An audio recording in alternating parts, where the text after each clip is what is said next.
Assalamualaikum warahmatullahi taala wabarakatuh dan salam sejahtera. Terima kasih dan selamat datang ke Zaini4e.com channel YouTube di mana saya berkongsi maklumat dan juga pendapat dan juga pengalaman tentang pengurusan tenaga dan juga kecekapan tenaga. Dalam video kali ini saya ingin berkongsi tentang pengurusan tenaga yang lestari ataupun sistem pengurusan tenaga yang lestari di organisasi. Mengapa kita perlu ada satu sistem pengurusan tenaga? Kerana kita mahu melaksanakan pengurusan tenaga secara berkesan dan berterusan. Tanpa sistem, kita tidak boleh melakukan sesuatu secara berterusan. Kemudian, apakah lestari? Lestari ialah untuk berterusan. Okay, kita akan mencapai matlamat kita iaitu memastikan tenaga tidak dibazirkan dan boleh dimanfaatkan sebaiknya dan tidak akan memberi kesan-kesan negatif kepada alam sekitar. Kerana setiap kilowatt jam ataupun unit tenaga yang kita bazirkan yang akan menyumbang kepada pembebasan gas rumah hijau, contohnya pembebasan gas karbon dioksida. Okay. Pertama sekali, apakah itu pengurusan tenaga? Bagi saya, definisi mudah pengurusan tenaga ialah semua aktiviti di organisasi untuk memastikan tenaga digunakan dengan cekap. Ia melibatkan semua pihak, sama ada pihak teknikal dan juga pihak bukan teknikal. Kerana hakikatnya setiap kita di dalam organisasi ialah pengguna tenaga. Dan kita ada peranan-peranan yang berlainan untuk memastikan kita menyumbang ke arah pengurusan tenaga. Jadi jika kita mahu melaksanakan pengurusan tenaga secara berterusan, kita perlu ada satu sistem. Sistem kita perlu rujuk kepada sama ada panduan, protokol ataupun standard. Jadi jika kita mahu ada satu sistem pengurusan tenaga yang lestari, maksudnya kita akan boleh mencapai objektif dan sasaran pengurusan tenaga kita. Yang kedua, kita akan pakai satu kaedah ataupun satu standard ataupun satu panduan yang sama untuk semua orang rujuk. Yang ketiga ialah kita akan melibatkan dua komponen utama iaitu human ataupun manusia dan juga peralatan. Sebab peralatan beroperasi untuk memenuhi kehendak manusia. Human. Mana kita di organisasi. Maksudnya jika kita perlukan penyamaan udara yang sejuk, kita akan buat perubahan kepada operasi sistem penyamaan udara kita. Jadi peralatan ataupun sistem yang menggunakan tenaga dan manusia dalam satu organisasi ialah terlibat. Ialah berkaitan di segi tenaga. Jadi kita perlu ada satu sistem. Jadi tanpa sistem kita tak akan dapat selaraskan keperluan masing-masing. Contohnya jika tak ada satu sistem, jika kita rasa tidak selesa, kita dengan mudahnya kita boleh menukar suhu dan sebagainya tanpa sebarang pertimbangan tentang sama ada kita membazir atau tidak. Itu satu perkara lah. So, hari ini saya nak kongsi, apa saya nak kongsi kali ini ialah apakah komponen-komponen utama ataupun elemen utama dalam satu sistem pengurusan tenaga yang lestari? Ia ada satu pendekatan di mana kita memerlukan komponen-komponen ini. Komponen yang perlu ada dalam satu perusahaan tenaga, sistem perusahaan tenaga yang lestari ialah kita ada 6 komponen ataupun elemen. Yang pertama ialah kita memerlukan komitmen daripada pihak pengurusan tertinggi. Komitmen daripada pihak pengurusan tertinggi. Yang kedua, dalam satu sistem pengurusan tenaga yang lestari ialah perlu ada dasar tenaga. Yang ketiga ialah perlu ada, untuk membangunkan sistem pengurusan tenaga, kita akan buat perancangan tenaga. Yang ketiga. Yang keempat ialah operasi sistem perusahaan tenaga ataupun operasi. Yang kelima ialah penilaian prestasi. Penilaian prestasi sistem perusahaan tenaga kita. Yang keenam, yang terakhir sekali ialah semakan pengurusan untuk penambahbaikan. Kita ada 6 komponen dalam satu sistem pengurusan tenaga yang lestari. Apa itu yang pertama? Komitmen pihak pengurusan. Komitmen pihak pengurusan biasanya merujuk kepada satu keperluan untuk memenuhi semua kepentingan dan juga keperluan semua pihak yang berada dalam satu organisasi. Contohnya, apa kehendak pihak pengurusan? Contohnya satu kilang, apa kehendak pihak pengurusan, apa kehendak pihak pengeluaran, apa kehendak pihak pentadbiran dan sebagainya. So semua pihak yang terlibat dalaman. kita perlu memahami apakah kehendak-kehendak ataupun kepentingan pihak-pihak dalam organisasi dan juga di luar organisasi. Contohnya pelanggan. Bila kita melaksanakan satu sistem pengurusan tenaga. Itu yang pertama, kita perlu memikirkan siapa dia pihak-pihak yang ada kepentingan ataupun berminat ataupun ada kepentingan di dalaman ataupun di luaran bila kita laksanakan sistem pengurusan tenaga. Itu pertama sekali dalam komitmen pihak pengurusan. Yang kedua ialah komitmen pihak pengurusan untuk menetapkan skop bidang, skop bahagian untuk diuruskan tenaga dengan cekap ataupun skop sistem pengurusan tenaga berkenaan. Skop melibatkan adakah melibatkan keseluruhan organisasi, adakah melibatkan semua bangunan. Okay. Kemudian skop dari segi tenaga yang digunakan. Tumpuan apakah, di manakah tumpuan yang akan diberikan kepada sumber tenaga yang digunakan. Contohnya jika satu kilang, dia mungkin ada tenaga daripada gas dan juga elektrikal. Adakah tumpuan diberikan kepada kedua-duanya ataupun hanya yang lebih banyak. Okay, maksudnya perlu kena pasti apakah sumber-sumber tenaga yang digunakan juga di manakah tumpuannya. Itu komitmen pertama. So pihak pengurusan perlu ada komitmen untuk melaksanakan perusahaan tenaga. Kemudian komitmen ini akan diterjemahkan dalam bentuk apa? Dalam bentuk kita akan pergi ke komponen kedua iaitu perlu diterjemahkan dalam bentuk dasar tenaga. Dasar boleh datang dalam bentuk arahan, direktif ataupun dalam bentuk penyataan.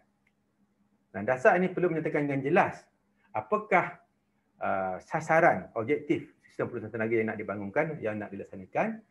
Apakah elemen-elemen utama yang perlu ada dalam penyataan dasar tersebut. Contohnya ialah elemen utama untuk apakah sasaran dan juga objektif dan sasaran dia. Apakah komitmen untuk terus memperbaiki prestasi tenaga, maksudnya continuous improvement.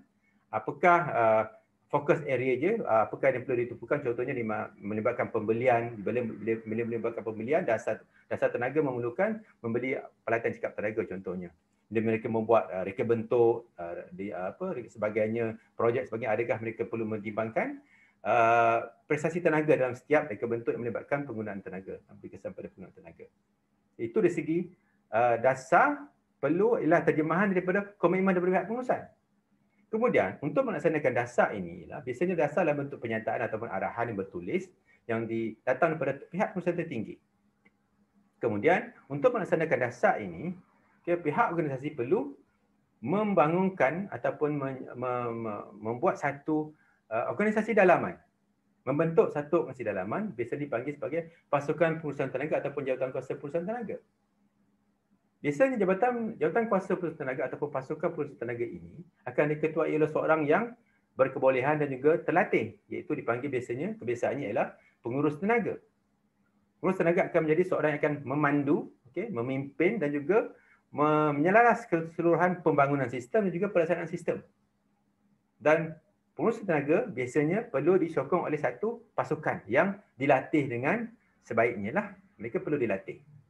Kemudian pasukan pengurusan tenaga ini akan melaksanakan komponen ketiga iaitu melakukan perancangan tenaga. So dalam perancangan tenaga, apa yang perlu diperlukan? Mereka perlu mengumpulkan semua data-data berkenaan dengan penggunaan tenaga di organisasi tersebut. Kemudian mereka perlu membuat analisa. Mereka perlu membuat semakan tentang jumlah penggunaan tenaga. Mereka perlu kena pasti yang pertama, mereka perlu memahami apakah trend ataupun corak penggunaan tenaga yang sudah ataupun hingga sekarang. Kemudian mereka perlu kena pasti di manakah tenaga digunakan. Contoh ni satu bangunan, di mana tenaga paling banyak digunakan. Mereka perlu kena pasti di mana. Kenapa perlu kena pasti? Sebab mereka perlu kena pasti di mana banyak digunakan ataupun dia punya ranking. Contohnya penggunaan tenaga penyamaan udara berapa peratus berbanding yang lain. Penggunaan tenaga untuk lampu berapa peratus berbanding yang lain. Jika di kilang, penggunaan tenaga untuk motor, sistem motor, sistem yang menggunakan tenaga, berapa banyak jumlah dan juga berapa banyak bahagian yang digunakan. Kenapa ini penting? Ini penting kerana untuk memberi tumpuan. Jika untuk melaksanakan salah satu inisiatif ataupun langkah-langkah penyimpanan tenaga, di manakah tumpuan perlu diberikan? Tumpuan sepatutnya diberikan kepada bahagian di mana yang paling banyak menggunakan tenaga supaya kesannya akan lebih besar jika dilaksanakan. Itu pertama dalam perancangan tenaga. Yang kedua ialah mereka perlu mengenal pasti apakah faktor-faktor yang mempengaruhi penggunaan tenaga di organisasi tersebut. Mereka perlu kena pasti. Kemudian mereka perlu menetapkan selepas membuat analisa, kena pasti apakah faktor-faktor yang mempengaruhi penggunaan tenaga. Mereka perlu buat analisa untuk menetapkan iaitu prestasi penunjuk tenaga, energy performance indicator. Apakah itu prestasi penunjuk tenaga untuk organisasi tersebut keseluruhan? Bagaimanakah mereka menilai apakah parameter ataupun indikator yang perlu akan ditengok untuk menilai sama ada untuk memastikan, untuk melihat sama ada mereka cekap tenaga ataupun sebaliknya. Apakah indikator dia? Apakah penanda dia? Maksudnya penanda prestasi tenaga. Kemudian setelah ditetapkan penanda prestasi tenaga, penunjuk prestasi tenaga, mereka perlu menetapkan apakah penanda aras dia ataupun energy baseline. Apakah nilai penanda arasnya?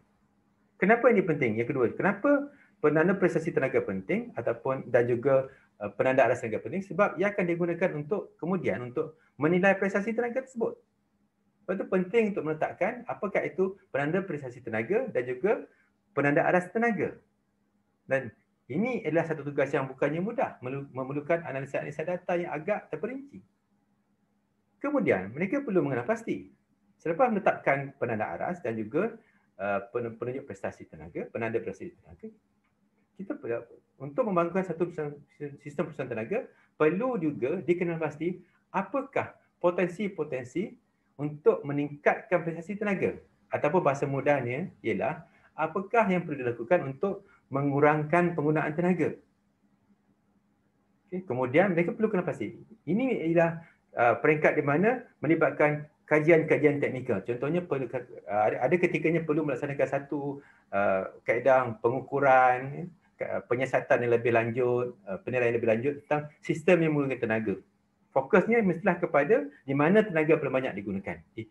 Contohnya peralatan mana yang paling banyak menggunakan tenaga, yang perlu dilihat, yang perlu dikaji untuk mengenal pasti bagaimanakah untuk memperbaiki prestasi tenaga peralatan berkenaan.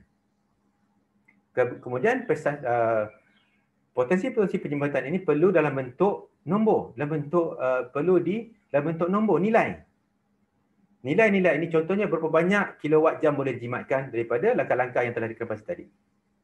Contohnya jika mereka mahu membuat penambahbaikan sistem penyamaan udara dengan contohnya dengan menukar penyamaan udara yang baru dengan memasang contohnya variable speed control, memasang motor yang baru contohnya.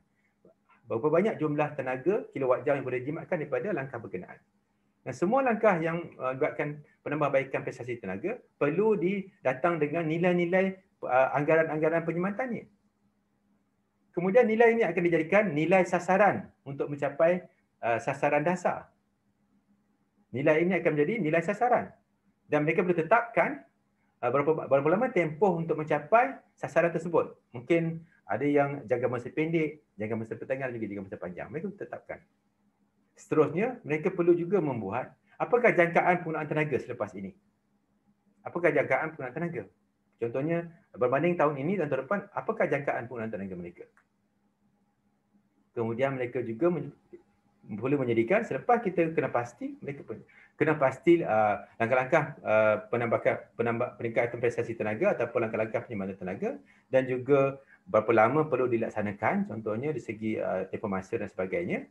Mereka perlu menyediakan satu pelan tindakan untuk laksanakan. Pelan tindakan untuk laksanakan langkah-langkah penyimpanan tenaga yang telah dikepas tadi. Kemudian mereka perlu tetapkan sasaran nilai dia dalam pelan tindakan tersebut, dan pelan tindakan ini mesti dia akan perlu mendapat kelulusan ataupun kebenaran daripada pihak pengurusan tertinggi. Maksudnya itulah sasaran yang akan dicapai dalam masa yang berkenaan. Perlu mendapatkan kelulusan daripada pihak pengurusan tertinggi.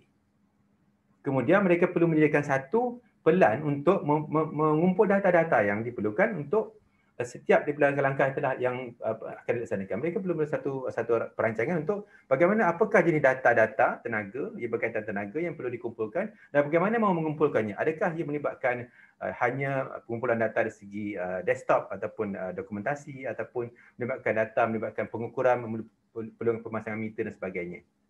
Itu sebahagian daripada perancangan tenaga. Kemudian selepas mereka buat perancangan tenaga, yang perlu dikenepasi juga ialah apakah sokongan-sokongan yang diperlukan untuk melaksanakan perancangan tadi. mereka perlu mengenal pasti apakah contohnya sumber-sumber yang diperlukan. Contohnya adakah memerlukan sumber keuangan, sumber manusia, sumber masa dan sebagainya. Ini perlu dikenal pasti dan perlu dibentangkan kepada pihak pengurusan. Kemudian mereka juga perlu memastikan adakah kompetensi ataupun kelayakan kaki tangan yang akan terlibat dalam melaksanakan langkah-langkah jemputan tenaga yang melibatkan operasi pelatan yang akan menggunakan tenaga dengan banyak dan sebagainya. Adakah mereka terlatih, adakah mereka kompeten? Perlu ada perancangan untuk buat latihan untuk mereka dan sebagainya. Kompetensi. Kemudian mereka perlu juga membuat satu program kesedaran untuk memastikan semua kaki tangan tahu apakah itu pengurusan tenaga dan apa yang mahu dicapai oleh organisasi. Perlu ada program kesedaran yang berterusan yang dirancang untuk setiap kumpulan sasaran. Contohnya kumpulan sasaran pihak pengurusan programnya sepatutnya lain. Kumpulan pihak eksekutif, perusahaan pertengahan lain program dia untuk menyampaikan mesej-mesej yang tentang perusahaan tenaga. Kemudian untuk kaki tangan pihak operasi dan juga kaki sokongan berbeza. Perlu dirancang apakah program kesedaran. Dan semua perkara tentang perusahaan tenaga yang akan dilaksanakan, contohnya dasar, sasaran dan sebagainya, perlu dibuat dalam bentuk satu sistem komunikasi yang berkesan. Bukan hanya untuk kaki tangan dalam organisasi. Ia perlu merangkumi semua pihak yang terlibat dalam kerja-kerja di organisasi. Contohnya, satu komunikasi perlu dimaklumkan kepada semua pihak dalaman, itu pasti. Kemudian pihak-pihak luar, contohnya pihak-pihak yang menyediakan perkhidmatan. Mereka datang membuat kerja-kerja penyelenggaraan, pembaikan dan sebagainya. Mereka perlu tahu bila mereka berada dalam organisasi tersebut, mereka perlu tahu bahawa organisasi itu sedang melaksanakan sistem perusahaan tenaga. Mereka perlu ambil perhatian yang tidak membazirkan tenaga ketika mereka berada di premis ataupun organisasi berkenaan. Itu perancangan tenaga. Komponen yang ketiga, sampai peringkat itu mereka telah tetapkan, dalam perancangan tenaga mereka telah kena pasti memahami apakah trend penggunaan tenaga mereka. Mereka telah kena pasti di mana tenaga digunakan paling banyak dan sebagainya. Kemudian mereka telah kena pasti apakah faktor-faktor yang mempengaruhi penggunaan tenaga. Kemudian mereka tetapkan penanda aras tenaga juga, penanda aras tenaga dan juga penunjuk penanda prestasi tenaga. Kemudian mereka juga tetapkan apakah langkah-langkah untuk menambah baik prestasi tenaga ataupun langkah-langkah penyempurnaan tenaga. Kemudian dia menetapkan sasaran perusahaan tenaga, apakah jumlah dia berapa peratus untuk dijimatkan dan sebagainya, dan juga tempoh masa dalam pelan tindakan yang perlu dilaksanakan, dan juga apakah sokongan-sokongan yang diperlukan seperti sumber-sumber, kompetensi, kesedaran, latihan dan juga komunikasi yang berkesan untuk pihak dalaman dan pihak luaran. Okay, kemudian itu bila mereka telah lakukan itu komponen semua itu, mereka telah ada satu perancangan tenaga yang agak komprehensif, yang agak menyeluruh. Okay, kemudian selepas perancangan telah menyeluruh dan telah lengkap, komponen keempat ialah laksanakan, maknanya operasi sistem. Kita laksanakan apa yang dirancang tadi. Ke dalam operasi sistem, antara elemen-elemen yang utama ialah, yang pertama ialah perlu ada satu kawalan dan juga ketika mereka mengoperasikan sistem-sistem yang menggunakan tenaga, mereka perlu ada satu kawalan, kaedah untuk mengawal supaya ia sentiasa dalam keadaan sikap tenaga, tidak membazir. Contohnya, mereka perlu menetapkan apa kriteria untuk operasi yang sikap tenaga untuk peralatan yang berkenaan. Contohnya, apakah kriteria untuk satu sistem penyelaman udara yang berkesan, yang sikap tenaga. Contohnya, mereka mungkin akan kawal dari segi suhu, kawal dari segi flow rate dan sebagainya lah untuk pembekalan sistem air dingin ataupun chill water. Jika contohnya di kilang, jika mereka ada pemampat ataupun air compressors, mereka akan buat kawalan tentang tekanan atau pressure yang ditetapkan. Bagaimana mereka mengawal pressure atau tekanan yang ditetapkan. Okay, jika motor, contohnya motor-motor yang ada di perpasangan, bagaimana mengawal operasi motor, apa kriteria penilaian motor cakap tenaga dan sebagainya. Itu operasi dan kawalan, okay, mereka perlu mengawal operasi mereka supaya peralatan yang digunakan, okay, beroperasi dan keadaan cakap tenaga. Mereka perlu tetapkan kriteria, apa kriterianya. Itu yang pertama dalam operasi. Yang kedua ialah bila membuat pembelian, contohnya, bila membuat pembelian yang melibatkan barangan ataupun kelengkapan yang melibatkan yang akan memberi kesan kepada penggunaan tenaga, mereka perlu menetapkan kriteria. Okay, kriteria apakah kriteria tenaga yang akan dipertimbangkan jika membuat pembelian. Tidak hanya melihat harga yang paling murah. Lalu satu kriteria untuk menilai setiap peralatan yang dibeli, okay, adakah ia akan memberi kesan negatif kepada tenaga? Apakah prestasi dia? Contohnya jika mau membeli motor, mungkin mereka perlu pertimbangkan sama ada motor yang biasa atau motor yang sikap tenaga. Jika mereka mau membeli contohnya chiller untuk sistem penyamak udara, apakah nilai kilowatt per tan yang perlu yang ditengok untuk sebagai penilaian kriteria penilaiannya? Contohnya. Okay. Bila yang ketiga ialah bila mereka membuat contohnya reka bentuk ataupun projek-projek, okay, yang akan memberi kesan kepada tenaga, mereka perlu ada kriteria penilaian je. Tidak hanya mengikut keperluan pengguna saja. Contohnya jika mau beli motor untuk tujuan pengeluaran, mereka perlu pertimbangkan juga apakah jenis motor yang sikap tenaga. Itu ialah 3 elemen, okay, dalam operasi, okay, sistem perusahaan tenaga, iaitu komponen nombor 4. Kemudian setelah kita mengoperasikan sistem, kita telah melaksanakan sistem berdasarkan tindakan kita dalam perancangan tenaga tadi, kita akan tengok pula komponen kelima, iaitu perlu buat satu penilaian. Dalam penilaian sistem perusahaan tenaga, apa yang perlu dilakukan ialah perlu menilai 2 elemen. Satu ialah nilai prestasi tenaga itu sendiri. Contohnya, adakah telah dicapai sasaran, okay, yang seperti yang ditetapkan? Adakah telah dicapai? Jika telah dicapai, bagaimana pula untuk tambah baik? Jika tidak dicapai, kenapa?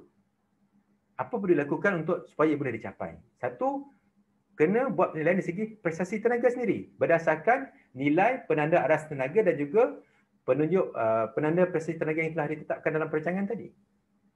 Itu pertama. Okay, yang kedua ialah perlu melihat pematuhan kepada sistem. Okay, pematuhan kepada sistem. Adakah semua pihak telah patuh kepada dasar tenaga? Adakah semua pihak telah patuh kepada cara operasi yang sikap tenaga untuk peralatan? Adakah semua pihak tidak membazir? Maksudnya, kita tengok adakah semua pihak patuh kepada keperluan sistem. Okay. Saya tertinggal satu perkara. Dalam perancangan tadi, dalam perancangan tenaga, perlu ada membangun satu sistem dokumentasi. Dokumentasi tentang bagaimana untuk menguruskan tenaga di organisasi tersebut. Biasanya dalam satu dokumentasi perlu ada satu contohnya manual penggunaan tenaga, okay, yang perlu dilihat tu semua orang. Kemudian mungkin perlu ada prosedur operasi standard atau SOP untuk setiap bahagian yang berkenaan, dan juga mungkin ada borang-borang yang perlu diisi untuk pengumpulan data dan sebagainya. Okay, itu saya terlupa tadi dalam perancangan. Okay, so bila kita pergi semula kepada komponen kelima tadi, iaitu penilaian prestasi. So hasil daripada penilaian prestasi ini, okay, kadang-kadang ia memerlukan satu keperluan untuk membuat satu pengukuran dan juga pengesahan ataupun dipanggil M&V, Measurement and Verification. Sebab bila kita semak contohnya prestasi tenaga, kita mau pastikan adakah nilai itu sebenarnya kita dah capai. So mungkin ada keperluan bila kita buat penilaian prestasi ini, kita perlu satu kaedah di mana bagaimana kita mahu mengukur dan mengesahkan nilai-nilai kita semak tadi. Ada kaedah dia. Okay. Hasil daripada komponen nombor 5, iaitu penilaian prestasi, okay, hasilnya ialah akan dibawa kepada komponen ke-6, iaitu komponen semakan pengurusan untuk penambahbaikan. Di mana di dalam semakan pengurusan, okay, komponen nombor 6, hasil daripada penilaian prestasi akan dibentang kepada pihak pengurusan. Akan dibentangkan tentang adakah telah mencapai sasaran. Jika tidak, kenapa dan bagaimana untuk capai sasaran? Jika telah capai, bagaimana untuk cadangan untuk menambah baik? Apakah perlu disemak semula dasar tenaga? Contohnya. Semakan pengurusan biasanya dilakukan dalam bentuk mungkin beberapa tahun sekali, mungkin setiap suku, setiap setengah tahun, mungkin 2 tahun sekali dan sebagainya lah, berkongsi dia punya kekerapan dia. Okay? So hasil, kenapa penting melakukan semakan pengurusan? Okay? Semakan pengurusan penting kerana satu sistem pengurusan tenaga yang berkesan perlu sentiasa mendapat sokongan daripada pihak pengurusan tertinggi. Jadi, bila sistem pengurusan tenaga telah dilaksanakan, hasilnya sama ada telah capai atau tidak, ataupun tidak, perlu dibentangkan semula kepada pihak pengurusan tertinggi. Sebab mereka telah memberikan komitmen. Bila mereka telah memberikan komitmen, mereka juga telah memberikan sumber-sumber, memberikan sokongan, mereka perlu dibentangkan apakah hasilnya. kebiasaannya jika mereka mendapat hasil ni ialah faedah kepada syarikat ataupun organisasi, mereka akan terus menyokong untuk menambah baik.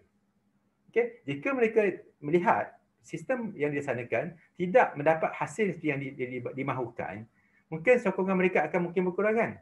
Mungkin mereka lebih menumpukan kepada operasi yang utama, contohnya core business, daripada melihat pada perusahaan tenaga.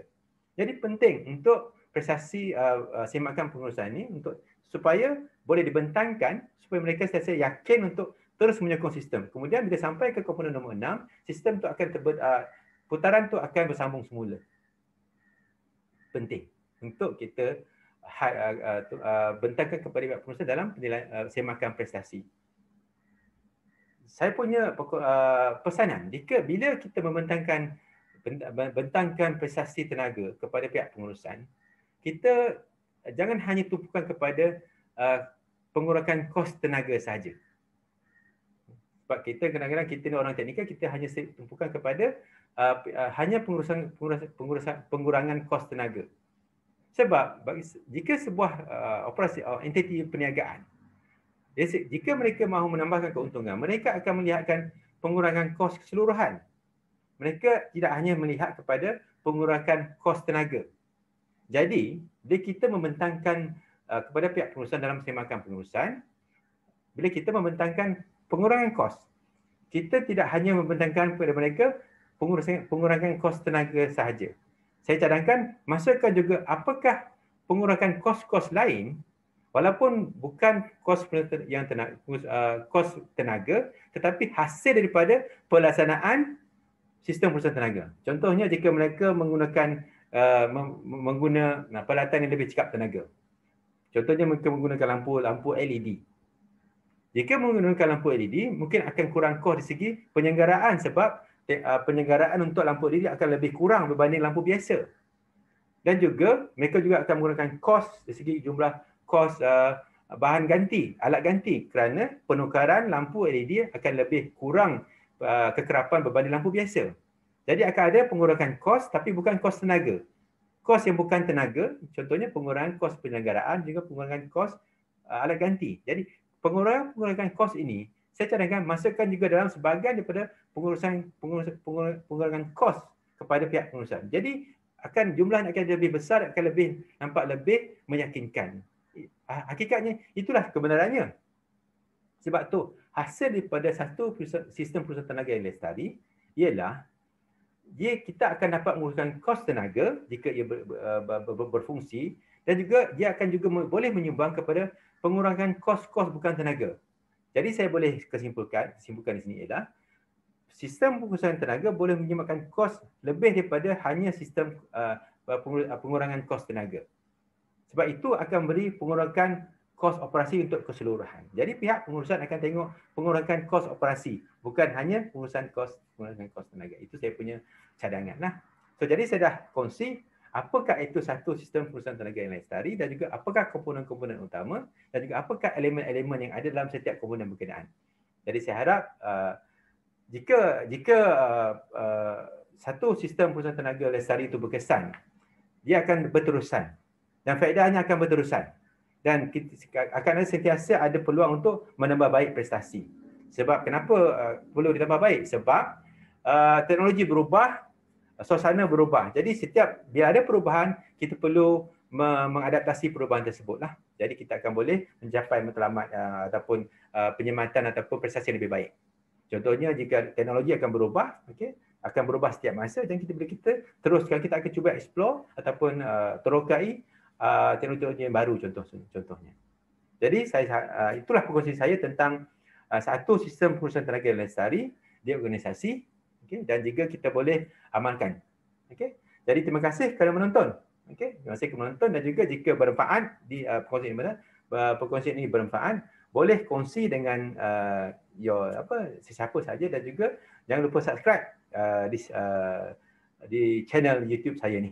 Jadi terima kasih kerana menonton, dan juga saya akhir kata,